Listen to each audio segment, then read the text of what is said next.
Hi everyone, welcome back to my YouTube channel teaching with Anant Jauhan. दोस्तों, आप सभी का स्वागत है आज के दोस्तों नए वीडियो में। आज का वीडियो दोस्तों आप लोगों के लिए बहुत ही शानदार रहने वाला है। तो आज की दोस्तों जो क्लास हमारी रोजगार विद अंकित सर की दोस्तों येलो बुक की दोस्तों 15वीं क्लास से ऑलरेडी 14 क्लास से हो चुकी है और सभी क्लासों को अभी तक आपने दोस्तों नहीं देखा है तो एक बार प्ले लिस्ट में जाकर उन सभी क्लासों को देख सकते हैं। तो आज की दोस्तों क्लास बहुत ही अच्छी रहने वाली है क्योंकि आज दोस्तों हम पढ़ने वाले हैं अमेरिका की क्रांति के बारे में। जैसा कि दोस्तों हमने कल की क्लासों में दोस्तों विश्व के इतिहास के प्रमुख तथ्य के बारे में पढ़ा था, जिसमें दोस्तों हमने प्रथम विश्व युद्ध को अच्छी तरीके से कवर किया है और दोस्तों दूसरे विश्व युद्ध में को भी हमने बहुत ही अच्छे तरीके से कवर किया है। आज उसी क्रम में दोस्तों हम आगे बढ़ते हैं अमेरिका की क्रांति की ओर। तो अमेरिका की क्रांति के बारे में आज पढ़ेंगे। तो एक बार सभी प्यारे दोस्त जल्दी से लाइव आ जाइएगा, जल्दी से जुड़ जाइएगा और आपकी जो क्लास है दोस्तों स्टार्ट हो चुकी है। तो अमेरिका की क्रांति के बारे में पढ़ेंगे दोस्तों कि अमेरिका की क्रांति कब हुई थी और यह घटना दोस्तों किस पार्टी से संबंध रखती है। तो आज की चर्चा दोस्तों इसी विषय पर होगी, अमेरिका की क्रांति के बारे में। तो और आप लोगों को पता होगा कि जीके जो है दोस्तों ये सभी कॉम्पिटिटिव एग्जाम के लिए दोस्तों सफिशिएंट रहने वाली है, क्योंकि आप दोस्तों किसी भी एग्जाम की यदि आप तैयारी कर रहे हैं, चाहे एसएससी जीडी की तैयारी कर रहे हैं, तो ये दोस्तों बुक आप लोगों के लिए दोस्तों बहुत ही ज़्यादा सफिशिएंट रहने वाली है। कोई भी आप एग्जाम की तैयारी कर रहे हैं तो अब ये मत सोचना कि ये येलो बुक दोस्तों हमारे लिए सफिशिएंट है कि नहीं है, कोई हम दूसरी बुक पढ़ें। तो आपको कोई भी बुक दोस्तों दूसरी पढ़ने की ज़रूरत नहीं है, सिर्फ आप दोस्तों इस बुक के साथ बने रहिएगा। और आपसे वादा किया है कि इस बुक को मैं कंप्लीट आपको करवा दूंगा, पूरी की बुक कंप्लीट करवा दूंगा, पूरा बुक पेज बाय पेज, एक भी पेज नहीं छोड़ूंगा, ये मेरा आपसे वादा है। तो चलिए दोस्तों वीडियो की स्टार्ट करते हैं। और वीडियो की स्टार्ट करने से पहले अभी तक दोस्तों आपने वीडियो को लाइक नहीं किया तो प्लीज़ जाके लाइक कर दीजिए। और यदि चैनल पर दोस्तों आपने नया विजिट किया हो, पहली बार दोस्तों आप हमारी क्लास को देख रहे हो, तो प्लीज़ जाके चैनल को सब्सक्राइब कर लीजिए, साथ में दोस्तों बेल आइकन को प्रेस कर लीजिए ताकि ऐसे ही इंपॉर्टेंट वीडियोस आपके सामने आती रहे। क्योंकि दोस्तों हम जो भी वीडियोस बनाते हैं वो दोस्तों सेम परीक्षा के पैटर्न पर ही बनाते हैं और एक भी क्वेश्चन दोस्तों आपका पैटर्न से बाहर नहीं जाएगा, ना ही दोस्तों आपका सिलेबस से बाहर जाएगा। क्योंकि दोस्तों हम वही चीज़ आपके लिए लाते हैं जो आपके एग्ज़ाम में पूछी जाएगी, क्योंकि दोस्तों वही चीज़ है जो एग्ज़ाम में आज तक पूछी जा रही है। क्योंकि दोस्तों दिन ब दिन आपका जो पैटर्न है एग्ज़ाम का दोस्तों चेंज हो रहा है, देते कुछ है और पूछते कुछ हैं। तो हम कुछ भी नहीं छोड़ेंगे, हमें सब पढ़ना है। तो चलिए दोस्तों क्लास को स्टार्ट करते हैं बिना देरी किए।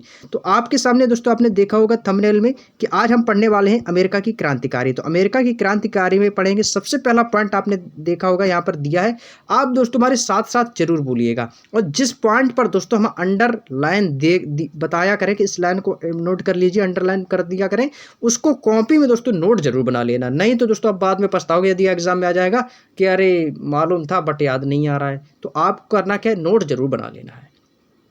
तो सबसे पहले आपको नोट में क्या लिखना है कि अमेरिका की क्रांति कब हुई थी। तो डैश करके उसके सामने लिखना है दोस्तों आपको 4 जुलाई 1776 ईस्वी को। इंपॉर्टेंट क्वेश्चन, अमेरिका की क्रांति यदि आपके एग्जाम में पूछी जाती है कि अमेरिका की क्रांति कब हुई थी, तो 4 जुलाई 1776 ईस्वी को हुई थी। और यह दोस्तों किस पार्टी से संबंध रखती है, तो वो पार्टी का नाम भी लिख लीजिएगा, बोस्टन टी पार्टी की घटना का संबंध अमेरिका की क्रांति से है। और यह घटना दोस्तों 1773 ईस्वी में हुई थी। जो बोस्टन टी पार्टी की घटना हुई थी ये दोस्तों 1773 ईस्वी में हुई थी और जो अमेरिका की क्रांति है दोस्तों वो 4 जुलाई 1776 ईस्वी को हुई थी। और अमेरिका की क्रांति से ही दोस्तों इस बोस्टन टी पार्टी का संबंध है।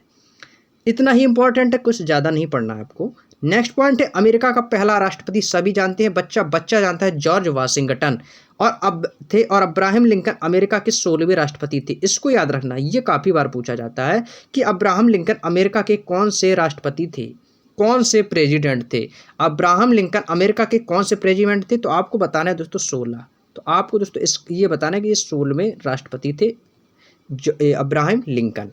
तो अमेरिका का यदि पहला राष्ट्रपति पूछा जाता तो जॉर्ज वाशिंगटन थे।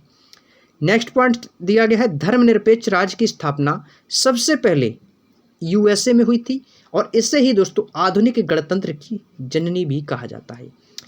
इंपॉर्टेंट क्वेश्चन, अब पेपर में किस तरीके से पूछा जाएगा वो सुनिएगा। क्वेश्चन इस तरीके से आएगा आपके सामने कि धर्मनिरपेक्ष राज्य की स्थापना सबसे पहले कहां पर हुई थी। क्वेश्चन किस तरीके से पूछा जाएगा दोस्तों, धर्मनिरपेक्ष राज्य की स्थापना सबसे पहले कहां हुई थी, कहां पर हुई थी। तो आपका आंसर आना चाहिए अमेरिका में हुई थी। और इसी को ही दोस्तों गणतंत्र की राजजननी कहा जाता है। गणतंत्र की जो मां कहा जाता है वो किसको कहा जाता है, धर्मनिरपेक्ष राज्य की स्थापना को ही गणतंत्र की जननी कहा जाता है। नेक्स्ट पॉइंट पर चलते दोस्तों, और अमेरिका में सबसे पहले लिखित संविधान लागू हुआ था। और सबसे पहला इम्पोर्टेंट, इतना तो जो बहुत ही ज़्यादा दोस्तों इम्पोर्टेंट रहने वाला ये पॉइंट जिस पर दोस्तों मैंने सर्किल किया है। क्वेश्चन पूछा जाता है कि अमेरिका का संविधान कैसा है, लिखित है, मौखिक है? तो आपका आंसर आना चाहिए लिखित संविधान है। अमेरिका में दोस्तों सबसे पहला लिखित संविधान लागू हुआ था। और क्वेश्चन दूसरा ये भी पूछा जाता है कि सबसे पहला लिखित संविधान लागू कहाँ पर हुआ था? तो आपका आंसर आना चाहिए अमेरिका में लागू हुआ था। इंपॉर्टेंट दूसरा पॉइंट दिया है, अमेरिका क्रांति का नारा क्या था? अमेरिका क्रांति का यदि दोस्तों आपसे नारा पूछा जाए तो आपको बताना है प्रतिनिधित्व नहीं तो कर नहीं, प्रतिनिधित्व नहीं तो कर नहीं, प्रतिनिधित्व नहीं तो कर नहीं। ये दोस्तों अमेरिकी जो क्रांति है उसका ये नारा था। और यदि दोस्तों आपसे पूछा जाए कि प्रजातंत्र की स्थापना सबसे पहले कहाँ हुई थी, तो प्रजातंत्र की स्थापना सबसे पहले अमेरिका में हुई थी। क्योंकि दोस्तों यहाँ पर जो भी कुछ भी हो रहा है वो सब अमेरिका में हो रहा है, क्योंकि दोस्तों हम अमेरिका की क्रांति के बारे में पढ़ रहे हैं। जितनी भी क्रांतियाँ हुई अमेरिका की क्रांति से रिलेटेड वो सभी यूएसए में, और जितनी भी प्रजातंत्र की स्थापना हुई, अमेरिका क्रांति के जो नारा है, ये सभी दोस्तों आपका अमेरिका से ही संबंध है। नेक्स्ट पॉइंट पर चलते हैं। नेक्स्ट अब यहाँ से आपका स्टार्ट होता है दोस्तों औद्योगिक क्रांति। बिल्कुल छोटा सा पॉइंट है और ओनली केवल दोस्तों इसमें 3 पॉइंट दिए गए हैं और तीनों पॉइंट दोस्तों आपको अच्छी तरीके से यहाँ पे कवर करना है। औद्योगिक क्रांति, औद्योगिक क्रांति की शुरुआत दोस्तों ये आपकी इंग्लैंड से हुई थी, और क्योंकि इंग्लैंड के पास दोस्तों कच्चे मालों और पूंजी की अधिकता थी, तो कच्चे मालों और पूंजी की अधिकता है इंग्लैंड में। इसी कारण दोस्तों औद्योगिक क्रांति, उद्योग जो बड़े बड़े उद्योग हैं, ये सबसे पहले शुरुआत जो है वो किस देश ने की थी? इंग्लैंड ने की थी। और इस क्रांति के दोस्तों दौरान सेफ्टी लैंप का आविष्कार हम्फ्री डेवी ने किया था। अब देखिए दोस्तों ये पॉइंट तो आपको एक दिया गया है, अब यहाँ से क्वेश्चन आपके 2 बनते हैं। अब क्वेश्चन किस तरीके से आपसे पूछे जाएगा एग्जाम में? 2 क्वेश्चन इस तरीके से पूछा जाएगा कि सेफ्टी लैंप का आविष्कार किसने किया? सेफ्टी लैंप का आविष्कार किसने किया? तो आपका आंसर आना चाहिए हम्फ्री डेवी ने। किसने किया दोस्तों? कॉपी में नोट बनाकर लिख लीजिएगा दोस्तों, इंपॉर्टेंट। सेफ्टी लैंप का आविष्कार किसने किया, उसके सामने डैश करके आपको लिखना है हम्फ्री डेवी। नेक्स्ट क्वेश्चन दूसरा किस तरीके से पूछा जाएगा? सेफ्टी लैंप का आविष्कार किस क्रांति के समय में हुआ था? सेफ्टी लैंप का आविष्कार किस क्रांति के समय में हुआ था? तो आपका आंसर आना चाहिए औद्योगिक क्रांति के समय। समझ गए दोस्तों? चलिए दोस्तों नेक्स्ट पॉइंट पर चलते हैं। औद्योगिक क्रांति की दौड़ में जर्मनी इंग्लैंड का विरोधी था। जब ये दोस्तों औद्योगिक क्रांति शुरू हुई थी तब जर्मनी वर्सेस इंग्लैंड, ये दोस्तों आपस में कैसे थे? विरोधी थे। नेक्स्ट पॉइंट पर चलते हैं दोस्तों। नेक्स्ट है पुनर्जागरण। इंपॉर्टेंट पॉइंट, पुनर्जागरण से दोस्तों आप सभी लोग परिचित होंगे। क्वेश्चन पहला ही दोस्तों यहाँ पे दिया गया इंपॉर्टेंट है कि पुनर्जागरण का प्रारंभ कहाँ से हुआ था? पुनर्जागरण का जो प्रारंभ है ये दोस्तों कहाँ से हुआ था? ये आपका दोस्तों इटली से हुआ था। तो यहाँ पर आपको इटली आंसर दोस्तों करना है। नेक्स्ट है इटली के महान कवि दांते। अब जो दांते आपने नाम सुना है ये दोस्तों इटली के रहने वाले थे, ये इटली के महान कवि थे और इन्हीं को ही दोस्तों पुनर्जागरण का अग्रदूत माना जाता है। तो क्वेश्चन दोस्तों आपको याद रखना है, पुनर्जागरण का अग्रदूत माना जाता है। पुनर्जागरण का अग्रदूत किसे कहा जाता है? तो आपका आंसर आना चाहिए दोस्तों दांते को। किसको दोस्तों कहा जाता है? दांते को पुनर्जागरण का अग्रदूत कहा जाता है। नेक्स्ट मोस्ट इंपॉर्टेंट, बहुत ही ज़्यादा अब तक के सभी एग्जामों में कई बार रिपीट होने वाला क्वेश्चन, डिवाइन कॉमेडी नामक पुस्तक किसने लिखी? डिवाइन कॉमेडी नामक पुस्तक किसने लिखी? इसको तो दोस्तों कभी भी नहीं भूलना है। दांते ने डिवाइन कॉमेडी नामक पुस्तक लिखी थी। तो क्वेश्चन आपसे सेम यही पूछा जाएगा कि डिवाइन कॉमेडी नामक पुस्तक के लेखक कौन है? तो आपका आंसर आना चाहिए दोस्तों दांते। दांते के बाद पुनर्जागरण में पेट्रॉक नामक व्यक्ति ने महत्वपूर्ण भूमिका निभाई थी। अब दोस्तों एक क्वेश्चन इस टाइप से भी पूछा जा सकता है कि दांते के बाद पुनर्जागरण में भूमिका निभाने वाले कौन थे? तो आपका आंसर आना चाहिए पेट्रॉक। तो पेट्रॉक थे दोस्तों ये दोस्तों दांते के बाद दोस्तों इन्होंने पुनर्जागरण में हिस्सा लिया और जहां पर दोस्तों इन्होंने बहुत ही अहम भूमिका निभाई। नेक्स्ट, पेट्रॉक को दोस्तों मानववाद का संस्थापक भी माना जाता है। नेक्स्ट क्वेश्चन किस तरीके से पूछा जाएगा? मानववाद का संस्थापक किसे माना जाता है या किसे कहा जाता है? तो आपका आंसर आना चाहिए पेट्रॉक को।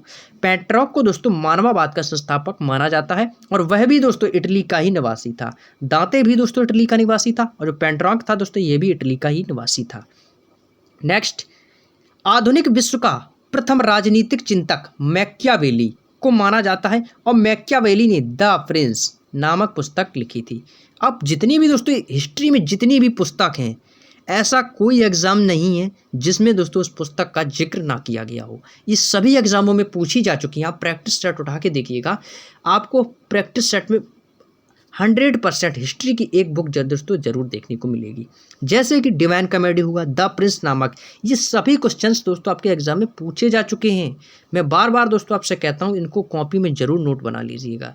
आधुनिक विश्व का प्रथम राजनीतिक चिंतक कौन था दोस्तों? मैकियावेली। और मैकियावेली की पुस्तक का नाम क्या है दोस्तों? The Prince. नेक्स्ट है दोस्तों Leonardo da Vinci. Leonardo da Vinci, Michael Angelo और राफेल, ये तीनों दोस्तों इटली के महान चित्रकार हैं। अब ये कोई वैज्ञानिक नहीं है लियोनार्डो दा विंची, ये क्या है दोस्तों? ये इटली के महान चित्रकार हैं। और लियोनार्डो दा विंची ने मोनालिसा, इस चित्र को दोस्तों सभी ने देखा होगा। मोनालिसा का जो चित्र है दोस्तों, उसमें दोस्तों एक जो लियोनार्डो दा विंची हैं, इन्होंने ही उस मोनालिसा का दोस्तों ये चित्र बनाया था।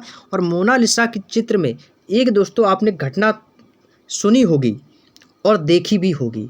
जो मोनालिसा में जो दोस्तों चित्र बना हुआ है, जो पेंटिंग बनी हुई है, उस पेंटिंग को आप जब भी देखेंगे, जब भी आपका जैसा मूड होगा, यदि दोस्तों आप उदास हैं तो आप उस पेंटिंग को जब भी देखेंगे, उस मोनालिसा की पेंटिंग को, तब दोस्तों वो आपको पेंटिंग भी उदास की ही तरह दिखेगी।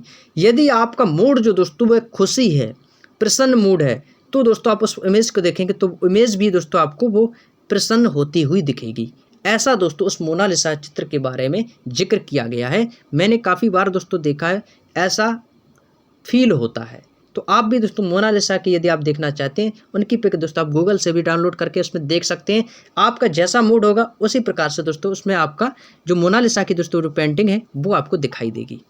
तो ये ऐसी दोस्तों ये पेंटिंग जो है, मोनालिसा का चित्रकार जो है ये लियोनार्डो दा विंची हैं। द लास्ट सफ़र नामक चित्र बनाए हैं इन्हें किसने? लियोनार्डो दा विंची ने। अब यहाँ पर जो राफेल है, ये राफेल दोस्तों ये कोई लड़ाकू विमान नहीं है, ये इटली के महान चित्रकार है, इसका भी विशेष ध्यान रखिएगा। Next, the last judgement Michelangelo ने बनवाया है तथा मैडोना का चित्र राफेल ने बनवाया था। ये दोस्तों जो मैडोना का चित्र है, ये भी दोस्तों काफ़ी बार एग्जाम में रिपीट हुआ है। और इसके दोस्तों जो लेखक है, ये किसने बनाया, इसके जो चित्रकार हैं वो कौन है दोस्तों? राफेल है।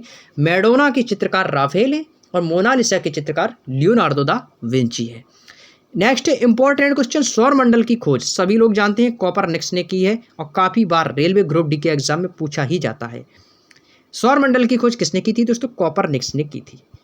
नेक्स्ट है दोस्तों ग्रहों के गति का नियम प्रतिपादित, और इसको तो सभी बच्चा जानते हैं कि केपलर जो है वह दोस्तों ग्रहों के गति का नियम इन्होंने प्रतिपादित किया था। किसने दोस्तों? केपलर ने। तो केपलर का नाम जरूर याद रखिएगा, ग्रहों के नियम संबंधित प्रतिपादित करने वाले केपलर ही हैं। बाइबल का जर्मन भाषा में अनुवाद मार्टिन लूथर ने किया। अब बाइबल क्या है दोस्तों? आप सभी को पता होगा, जो बाइबल है दोस्तों वो क्रिश्चियन का होली है, यानी एक होली बुक, क्रिश्चियन धर्म की दोस्तों होली बुक है। उनकी पवित्र पुस्तक का नाम क्या है दोस्तों? जो क्रिश्चियन लोग होते हैं उनकी पवित्र पुस्तक का नाम है बाइबल। यह दोस्तों जर्मनी का निवासी था और ये बाइबल जो है, ये पुस्तक, इसका जर्मन भाषा में अनुवाद किया था दोस्तों मार्टिन लूथर ने, जो कि दोस्तों जर्मनी का रहने वाला था। यूटोपिया नामक प्रसिद्ध पुस्तक टॉमस सर ने लिखी थी। दोस्तों टॉमस सर हैं, इन्होंने यूटोपिया नामक प्रसिद्ध पुस्तक लिखी थी। ये भी दोस्तों क्वेश्चन में काफ़ी बार पूछी जा चुकी है। यूटोपिया नामक प्रसिद्ध पुस्तक किसकी है? तो टॉमस सर का नाम वहाँ पर आपको बताना है। टॉमस सर जो है वो यूटोपिया नामक प्रसिद्ध पुस्तक के रचनाकार हैं। नेक्स्ट, तो यहाँ से दोस्तों चलते हैं अपने नेक्स्ट पेज की ओर।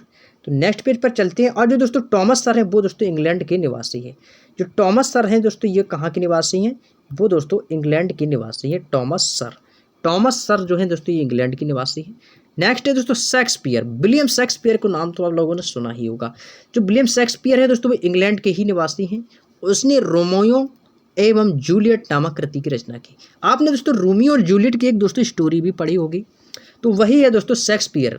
रोमियो और जूलियट की दोस्तों जो स्टोरी है उसके जो लेखक हैं वो कौन है? विलियम शेक्सपियर है। और विलियम शेक्सपियर इंग्लैंड के निवासी हैं।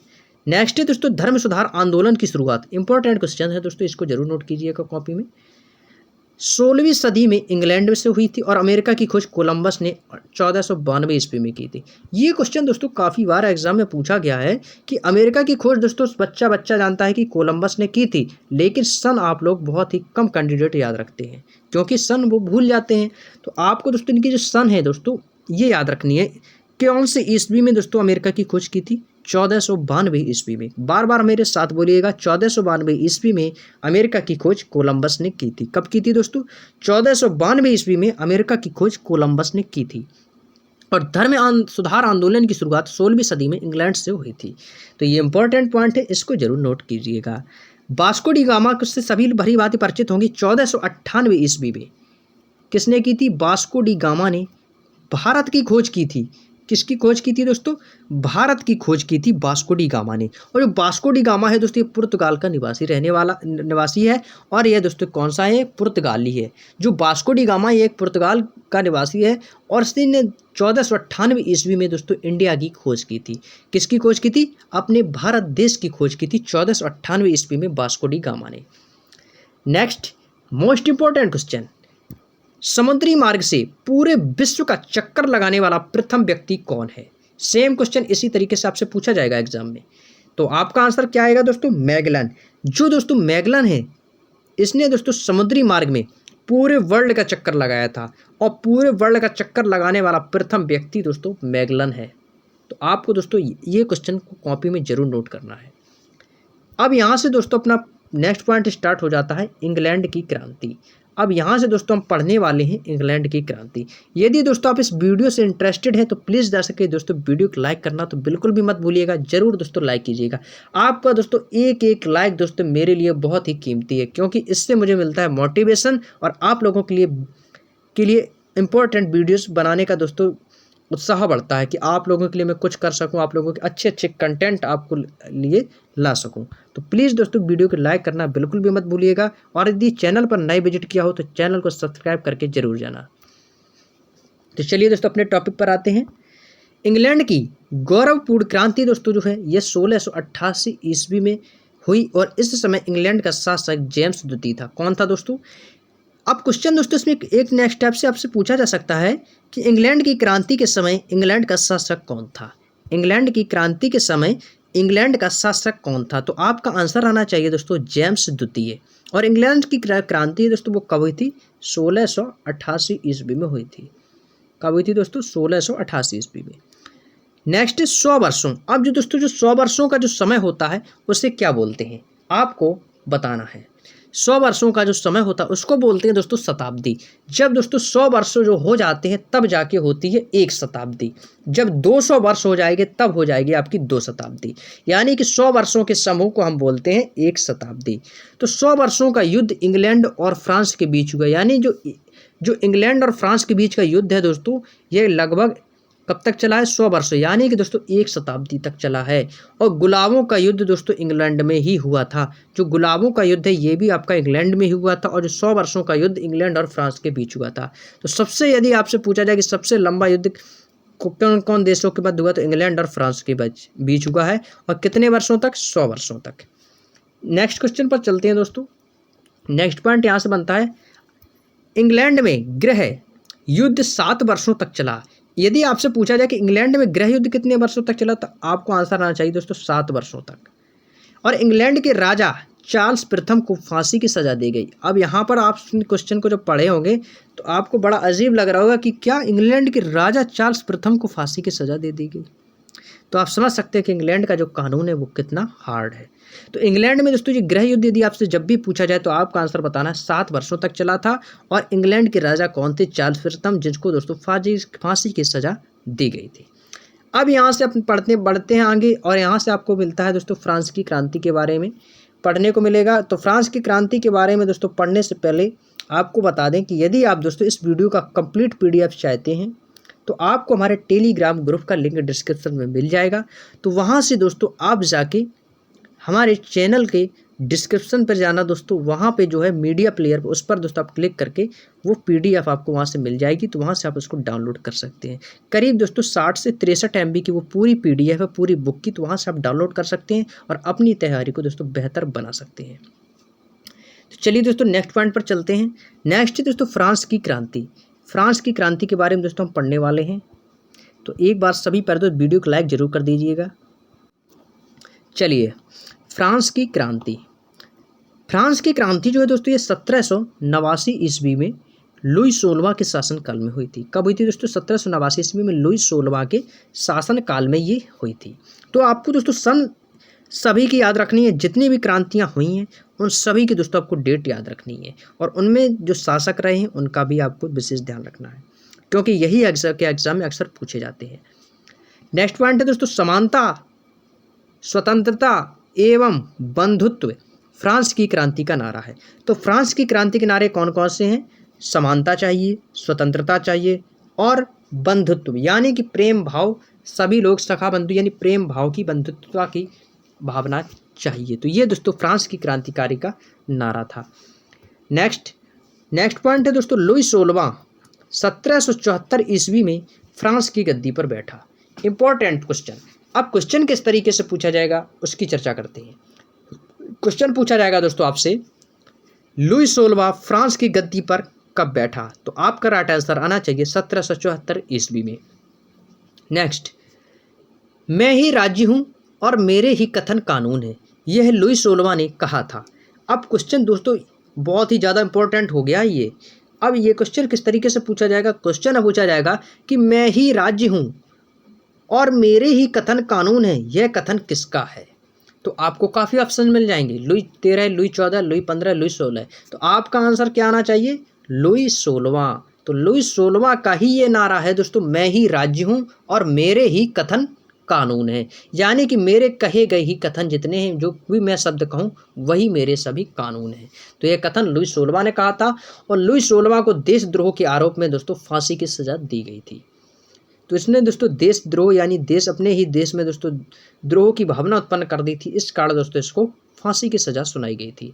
नेक्स्ट, टैले एक दोस्तों भूमि कर हुआ करता था फ्रांस की क्रांति, यानी फ्रांस के जो समय में टैले जो है यह एक दोस्तों भूमि कर रहा है। ये कोई टैले वैज्ञानिक नहीं है, ना ही कोई ये चित्रकार है, ये दोस्तों एक भूमि कर था, माप तौल की दशमलव प्रणाली। तो ये टैले, ये माप तौल की दशमलव प्रणाली है दोस्तों फ्रांस की ही देन है। फ्रांस में ही दोस्तों ये टैली जो शब्द है ये इसकी दोस्तों उत्पत्ति हुई थी, और टैली जो है माप तौल की एक दशमलव प्रणाली थी। नेक्स्ट पॉइंट पर चलते हैं दोस्तों, फ्रांस की क्रांति में रूसो, वॉल्टेयर, मार्टेस्क्यू ने सबसे अधिक योगदान दिया। अब क्वेश्चन पूछा जाता है कि फ्रांस की क्रांति में सबसे अधिक योगदान किसने दिया था? तो सबसे अधिक जब भी आपसे पूछा जाए, हो सकता है आपको दोस्तों वॉल्टेयर और मार्टेस्क्यू ये दो ऑप्शन आपको ना मिले, तो लेकिन आपको रूसो 100% मिलेगा। तो आपको रूसो का नाम जरूर याद रखना है, लेकिन यहाँ पे आपके तीनों हैं, यदि आप तीनों याद रख सकते हो तो अच्छी बात है, यदि आप नहीं रख सकते हो तो लेकिन आपको दोस्तों यहाँ पर रूसो का नाम जरूर याद रखना है, क्योंकि पेपर में यदि आपको ऑप्शन ऑब्जेक्टिव टाइप में, क्योंकि पेपर ऑब्जेक्टिव टाइप में होते हैं, तो ऑब्जेक्टिव टाइप में आपको रूसो का नाम जरूर मिलेगा 100%। फ्रांस की क्रांति में सबसे अधिक योगदान रूसो ने दिया था, तो इसका विशेष ध्यान रखिएगा। नेक्स्ट, सोशल कॉन्ट्रैक्ट नामक पुस्तक रूसो ने ही लिखी थी। अब नेक्स्ट क्वेश्चन पूछा जाता है कि सोशल कॉन्ट्रैक्ट नामक पुस्तक के लेखक कौन है? तो आपका आंसर आना चाहिए रूसो। रूसो है दोस्तों, इन्होंने सोशल कॉन्ट्रैक्ट नामक पुस्तक की रचना की थी। कानून की आत्मा की रचना किसने की थी? तो कानून की आत्मा ये भी दोस्तों इंपॉर्टेंट है, क्योंकि आप देख ही पा रहे होंगे मॉन्टेस्क्यू ने इसकी दोस्तों रचना की थी, कानून की आत्मा की। नेक्स्ट, लेटर्स ऑन इंग्लिश नामक पुस्तक, ये भी एक पुस्तक है, इसकी रचना दोस्तों वॉल्टेयर ने की थी। ये जितनी भी दोस्तों आप देख पा रहे होंगे, ये जितनी भी दोस्तों आपको 3 पुस्तकों की ये जो नाम दिए गए हैं, इनको दोस्तों आप अच्छे तरीके से अपने दिमाग में सेट कर लीजिए और अपनी कॉपी में दोस्तों नोट बनाकर लिख लीजिएगा इन तीनों पुस्तकों के बारे में। इसको मैं बॉक्स में बंद किए दे रहा हूँ, आप इन तीनों को नोट बनाकर जरूर लिख लीजिएगा, चाहे तो आप इसका स्क्रीनशॉट भी दोस्तों ले सकते हैं। अब कौन कौन सी पुस्तक दोस्तों मैंने आपको बताई हैं? एक तो दोस्तों मैंने आपको बताई है सोशल कॉन्ट्रैक्ट, दूसरी है दोस्तों कानून की आत्मा, और तीसरी है दोस्तों लेटर्स ऑन इंग्लिश नामक पुस्तक की रचना कौन है? वॉल्टेयर है। तो आपको इनका जरूर दोस्तों विशेष ध्यान रखिएगा। पुस्तक इसकी दोस्तों रूसो है, इसके मार्टेस्क्यू हैं और इसके दोस्तों वॉल्टेयर है। तो पुस्तक दोस्तों आप लोगों के सामने ये दे दी गई हैं, इनको कॉपी में दोस्तों अच्छी तरीके से जरूर नोट कर लीजिएगा। एक बार फिर से आप देख लीजिएगा, मैं फिर से एक बार बोल रहा हूँ दोस्तों, सोशल कॉन्ट्रैक्ट नामक पुस्तक के लेखक कौन है? रूसो है। कानून की आत्मा मॉन्टेस्क्यू है। लेटर्स ऑन इंग्लिश नामक पुस्तक के रचनाकार वॉल्टेयर है। तो चलिए दोस्तों आगे बढ़ते हैं। नेक्स्ट है दोस्तों, वॉल्टेयर ने कहा था कि 100 चूहों की अपेक्षा एक शेर का शासन अच्छा होता है। अब क्वेश्चन आपसे यही पूछा जाएगा सेम कि यह कथन किसका है? तो आपका आंसर आना चाहिए वॉल्टेयर ने यह कहा था कि 100 चूहों की अपेक्षा एक शेर का शासन अच्छा होता है। तो यह कथन किसका है दोस्तों? यह कथन वॉल्टेयर का है। नेपोलियन फ्रांस का सम्राट 1804 ईस्वी में बना। तो यदि आपसे जब भी पूछा जाए कि नेपोलियन है वो फ्रांस का सम्राट कब बना, तो 1804 ईस्वी में बना था। नेक्स्ट, नेपोलियन को आधुनिक फ्रांस का जन्मदाता कहा जाता है। मोस्ट इंपॉर्टेंट क्वेश्चन, रट लीजिएगा दोस्तों। क्वेश्चन पूछा जाएगा कि नेपोलियन को आधुनिक फ्रांस का जन्मदाता कहा जाता है, आधुनिक फ्रांस का जन्मदाता किसे माना जाता है? तो आपका आंसर आना चाहिए दोस्तों नेपोलियन। नेक्स्ट है दोस्तों ट्राफलगर का युद्ध। ये इतना इंपॉर्टेंट नहीं है दोस्तों, यदि आप इसको याद नहीं रख पाते तो कोई बात नहीं, ये ज़्यादा इंपॉर्टेंट दोस्तों नहीं है। ट्राफलगर का युद्ध सबसे पहले 1800, लेकिन यदि आप आ गया है बुक में तो आप पढ़ लीजिएगा।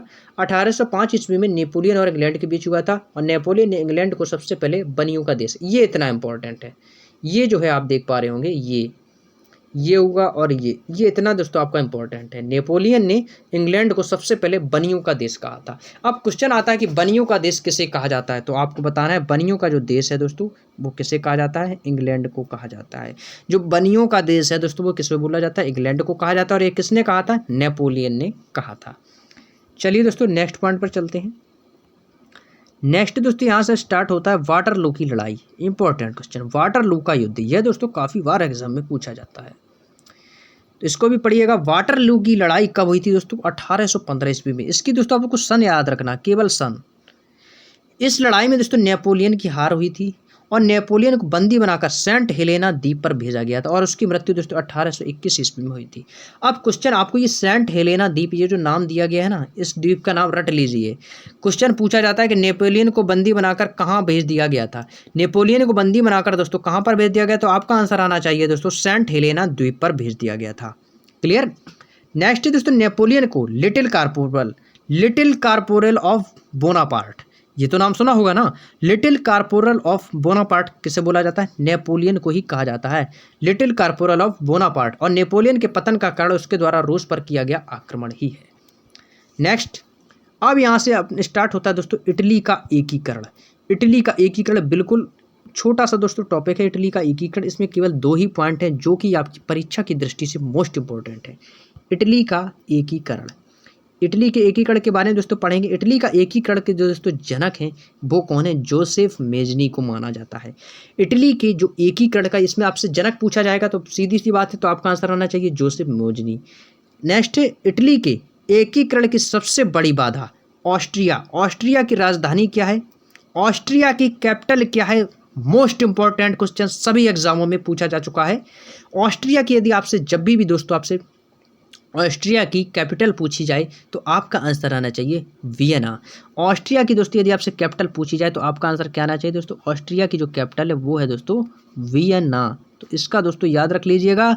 जो भी मैं आपको बीच में इम्पोर्टेंट पॉइंट बताता हूँ, यदि आप कॉपी में नोट करते हैं तो दोस्तों बहुत अच्छी बात है, और यदि आपने कॉपी में नोट नहीं की तो एग्ज़ाम में यदि आ गया तो कुछ नहीं, सिर्फ आप पछताओगे। यदि आपको पहले से आता है तो बहुत अच्छी बात है, और नहीं आता है तो कॉपी में नोट जरूर कर लीजिएगा, क्योंकि आपने अभी तो याद कर लिया है, लेकिन आप कुछ दिन बाद इसको भूल जाओगे। नेक्स्ट, गैरीबाल्डी ने लाल कुर्ती नामक से सेना का संगठन किया। अब क्वेश्चन ये क्वेश्चन दोस्तों काफ़ी बार पूछा जा चुका है सभी एग्जामों में कि लाल कुर्ती नामक सेना का संगठन किसने तैयार किया था, या लाल कुर्ती नामक सेना का गठन किसने किया? तो उसमें नाम आता है गैरीबाल्डी का। तो गैरीबाल्डी ने जो है दोस्तों लाल कुर्ती नामक सेना का संगठन तैयार किया था। और ऑस्ट्रिया की राजधानी क्या है दोस्तों? वियना। इसको जरूर याद रखिएगा। नेक्स्ट है दोस्तों रूस की क्रांति। यहाँ से अपना चैप्टर स्टार्ट होता है दोस्तों। रूस की क्रांति के बारे में पढ़ेंगे। तो रूस की क्रांति की इंपॉर्टेंट टॉपिक है ये दोस्तों, इसको भी अच्छी तरीके से कवर करेंगे। समाजवाद का सबसे पहला प्रयोग रॉबर्ट ओवन ने किया था। किसने किया था? समाजवाद का प्रयोग। इंपॉर्टेंट पॉइंट तो दोस्तों आपकी फिर से यही बन गया कि समाजवाद का सबसे पहला प्रयोग किसने किया था? तो आपका आंसर आना चाहिए दोस्तों रॉबर्ट ओवन ने किया था।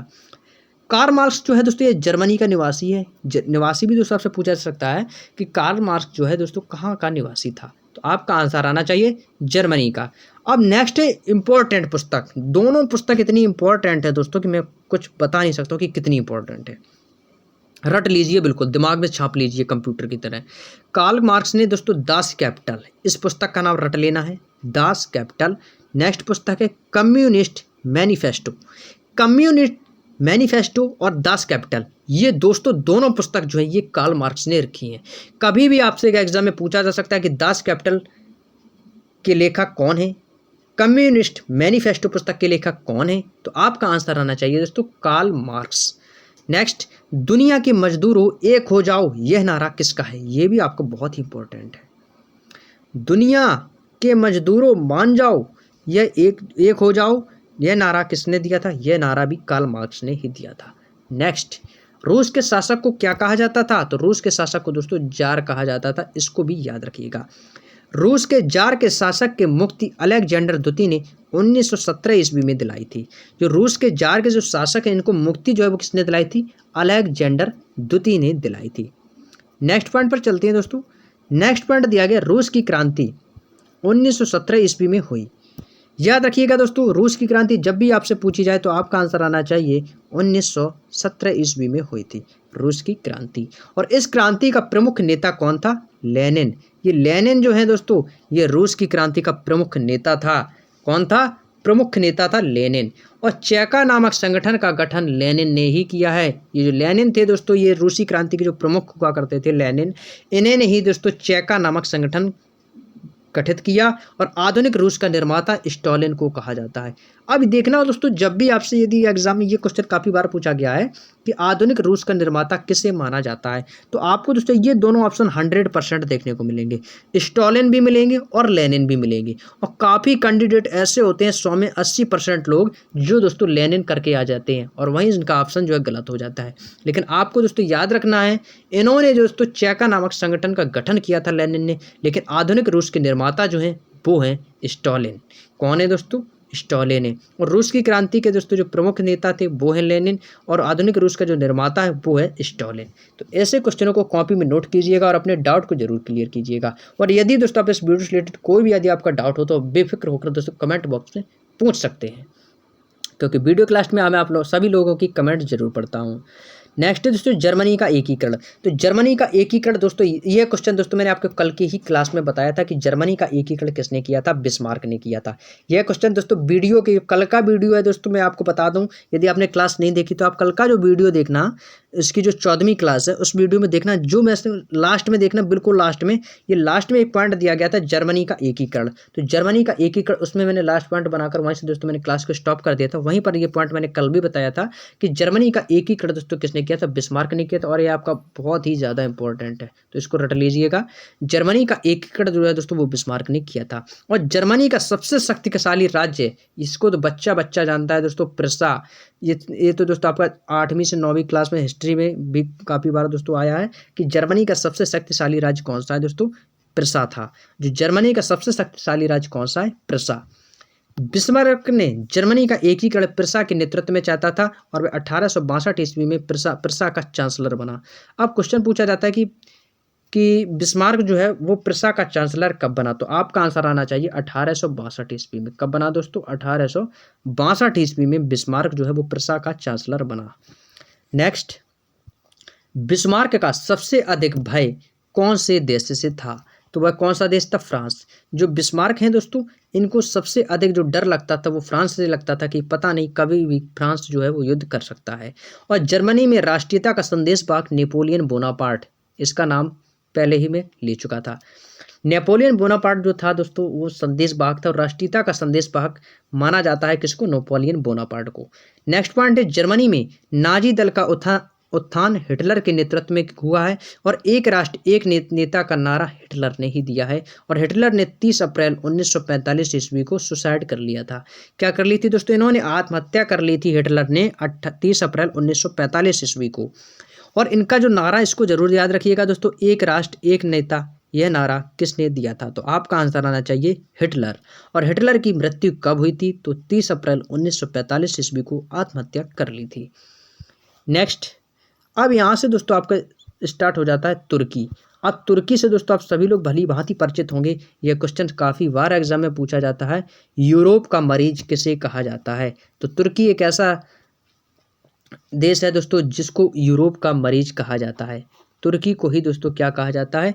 यूरोप का मरीज। तो इस पॉइंट को अपनी कॉपी में नोट कीजिएगा, क्योंकि ये पॉइंट दोस्तों काफ़ी बार एग्जाम में पूछा जा चुका है। बहुत ही ज़्यादा दोस्तों ये इंपॉर्टेंट रहने वाला है। आधुनिक तुर्की का निर्माता मुस्तफ़ा कमाल पाशा कमाल पाशा जो है दोस्तों ये आधुनिक तुर्की का निर्माता माना जाता है और वही तुर्की का पहला राष्ट्रपति था। कौन? कमाल पाशा। यदि आपसे कमाल पाशा के बारे में यदि कभी भी पूछा जाए तो बताना है तुर्की का पहला राष्ट्रपति था और इसी ने ही आधुनिक तुर्की का निर्माता, इसी को ही माना जाता है। रिपब्लिकन पीपुल्स पार्टी का संस्थापक भी मुस्तफ़ा कमाल पाशा ही है। ये जो दोस्तों ये आपसे पूछा जाए कि रिपब्लिकन पीपुल्स पार्टी का गठन किसने किया, तो आपका आंसर आना चाहिए कौन? कमाल पाशा। रिपब्लिकन पीपुल्स पार्टी का संस्थापक मुस्तफ़ा कमाल पाशा ही था। तो ये थे दोस्तों आज का तुर्की से रिलेटेड क्वेश्चन। नेक्स्ट पेज पर चलते हैं दोस्तों। नेक्स्ट दिया गया है आगे चीनी क्रांति। अब यहाँ से दोस्तों आपकी चाइना की क्रांति स्टार्ट हो जाएगी। और चीन की क्रांति यदि आपसे जब भी पूछी जाए कि चीन की क्रांति कब हुई थी, तो आपका जो आंसर होना चाहिए 1911 ईस्वी में। चीन की क्रांति जो है दोस्तों आपसे पूछी जाए तो 1911 ईस्वी में हुई थी। और चीनी क्रांति का नायक कौन था? सन्यात सेन। तो इस सन्यात सेन का नाम कभी भी मत भूलिएगा दोस्तों, ये काफ़ी बार पूछा जाता है, क्योंकि ये क्वेश्चन इतना इंपॉर्टेंट है कि कोई भी एग्जाम उठा के देख लीजिएगा, सन्यात सेन का नाम काफ़ी बार लिया गया है सभी एग्जामों में, काफ़ी बार यहाँ से क्वेश्चन बनते हैं चीनी क्रांति से। तो 1911 ईस्वी में इसका दोस्तों नायक जो था वो सन्यात सेन हुआ करते थे और उसने तुंग मेंग, और चीनी क्रांति में दोस्तों चीनी की कोई भी नाम आप देख लें बड़ा ही अजीब नाम होता है उनका, तुंग मेंग, चिंगपिंग, ऐसे ही बड़ा अजीब नाम हुआ करते हैं दोस्तों। तो उन्होंने जो है तुंग मेंग दल की स्थापना की और मंचू राजवंश को समाप्त कर दिया था। उस टाइम दोस्तों एक मंचू साम्राज्य हुआ करता था, राजवंश हुआ करता था, उसको जो है सन्यात सेन ने खत्म कर दिया था। उसके बाद दोस्तों इन्होंने अपने एक दल की स्थापना की जिसका नाम था तुंग मेंग। डॉक्टर, ये जो सन्यात सेन ये डॉक्टर थे और इनको दोस्तों चीन का राष्ट्रपिता कहा जाता है। तो आप सभी को पता होगा अपने भारत के राष्ट्रपिता कौन है, तो भारत के राष्ट्रपिता है महात्मा गांधी और इनकी जो गांधी जयंती वो 2 अक्टूबर को मनाते हैं। और उसी प्रकार चीन के जो राष्ट्रपिता हैं वो हैं डॉक्टर सन्यात सेन। तो इस क्वेश्चन को कॉपी में नोट बनाकर जरूर लिख लीजिएगा, चीन का राष्ट्रपिता कहा जाता है डॉक्टर सन्यात सेन को। नेक्स्ट, चीनी साम्यवादी गणतंत्र का प्रथम अध्यक्ष जब भी आपसे पूछा जाए, काफ़ी इंपॉर्टेंट क्वेश्चन है, काफ़ी बार एग्जाम में पूछा जा चुका है, माओ त्से तुंग। माओ त्से तुंग को दोस्तों चीनी साम्यवादी गणतंत्र का प्रथम अध्यक्ष माना जाता है।